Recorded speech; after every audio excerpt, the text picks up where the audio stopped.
लद्दाख में सीमा विवाद से जुड़े मामले पर विदेश मंत्री एस जयशंकर ने कहा है कि मुद्दा ये है कि क्या चीन प्रतिबद्धता पर खरा उतरेगा, क्योंकि दो देशों के बीच रिश्ते पारस्परिक संवेदनशीलता और सम्मान पर बन सकते हैं।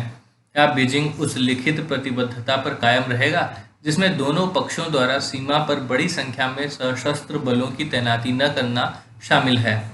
कतर इकोनॉमिक फोरम में वीडियो कॉन्फ्रेंसिंग के जरिए बात करने वाले विदेश मंत्री ने यह भी कहा कि अमेरिका और यूरोप को भारत के लिए अपने कोविड-19 वैक्सीन उत्पादन में तेजी लाने के लिए काम करना चाहिए।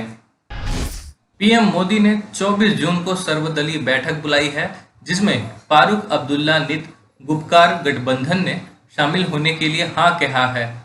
कश्मीर पर बैठक को लेकर बीएसपी की नेता मायावती ने भी प्रतिक्रिया दी है। उन्होंने कहा कि सीधे पीएम मोदी के स्तर पर जम्मू कश्मीर के संबंध में वहां के 14 लीडरों की 24 जून की बैठक उचित पहल है।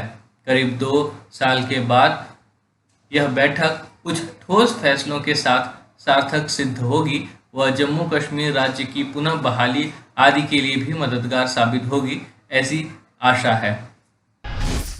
कांग्रेस की पश्चिम बंगाल इकाई ने मंगलवार को भाजपा पर राज्य के विभाजन की साजिश रचने का आरोप लगाया और दावा किया कि वह राष्ट्रीय स्वयंसेवक संघ की बड़ी योजना का हिस्सा है। हाल ही में भाजपा सांसद जॉन बारला ने उत्तरी बंगाल के जिलों को मिलाकर केंद्र शासित प्रदेश गठित करने की मांग उठाई थी। इसी तरह भाजपा के सांसद सौमित्र खान ने भी राज्य के दक्षिणी भाग जंगल महल के लिए ऐसी ही मांग उठाई थी। हालांकि बंगाल के भाजपा नेताओं ने कहा था कि वे राज्य के विभाजन के पक्ष में नहीं हैं। बंगाल में प्रदेश कांग्रेस अध्यक्ष अधीर रंजन चौधरी ने पत्रकारों से बातचीत के दौरान कहा कि यह सभी को पता है कि भाजपा के इस तरह के हर कदम के पीछे आरएसएस है।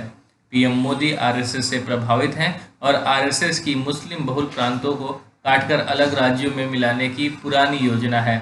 उन्होंने बिना अधिक जानकारी दिए कहा कि यही योजना उत्तर प्रदेश के लिए है और यही योजना पश्चिम बंगाल के लिए है।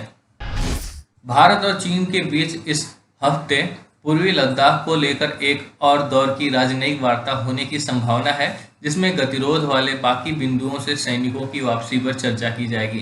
खबरों के अनुसार भारत चीन सीमा मामलों को लेकर परामर्श एवं समन्वय के लिए स्थापित कार्यतंत्र के अंतर्गत होने वाली वार्ता के दौरान पूर्वी लद्दाख में दोनों देशों की सेनाओं के बीच तनाव कम करने के व्यापक सिद्धांतों पर ध्यान केंद्रित किए जाने की उम्मीद है।